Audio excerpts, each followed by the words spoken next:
Cracking NEET or JEE isn't about being a topper from day one. It's about having a structured, proven plan based on how the brain learns best. In this video, you will learn a realistic method used by real toppers and supported by how our brain actually works. Most students start with vague goals. I will study 10 hours a day or I will finish the syllabus fast, but that's not helpful.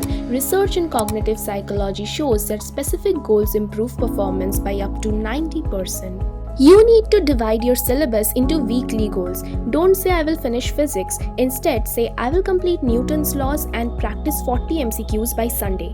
For example, a NEET aspirant from Kota divided her 11th and 12th chapters into 70 weeks, assigning 3 chapters per week with separate slots for revision. According to neuroscientist John Dunlowski's research, the two most effective learning techniques are active recall and spaced repetition. Active recall means testing yourself on what you have learned instead of just reading it again and again. For example, close the book and try to write down what you remember. Ask yourself questions instead of rereading the same notes. And spaced repetition means revising at time gaps, not all at once. You study something today, review it after 2 days, then again review it 5 days later, and so on. This helps you remember better long term. You can use flashcards where you write questions on one side and answers on the other. Many JEE and NEET toppers used flashcards and tested themselves regularly instead of just reading textbooks. Take topic-wise tests in every few days. You don't have to study all day, you just have to study in the right way. You can use ultradian rhythm. This is a natural cycle in our body.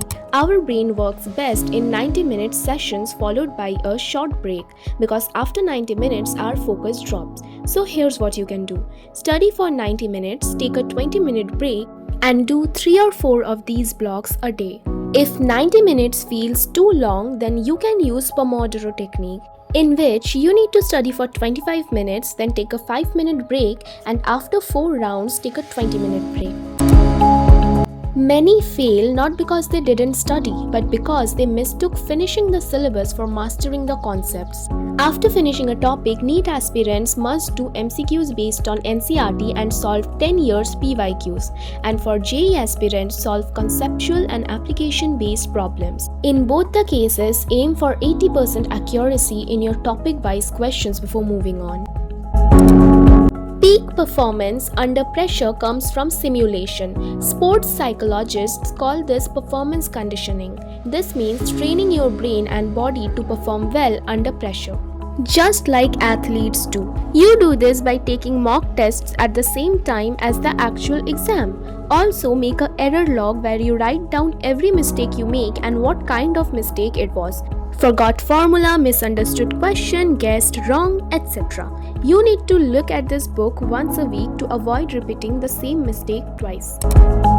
For NEET, NCERT is your Bible. Use reference book for difficult topics only. And for JEE, understand concepts deeply and practice more and more questions because practice is more important than just reading. In both the cases, don't switch books or study materials before last 2 months of your exam. Plan smart, practice consistently, learn how your brain works, and use that to your advantage.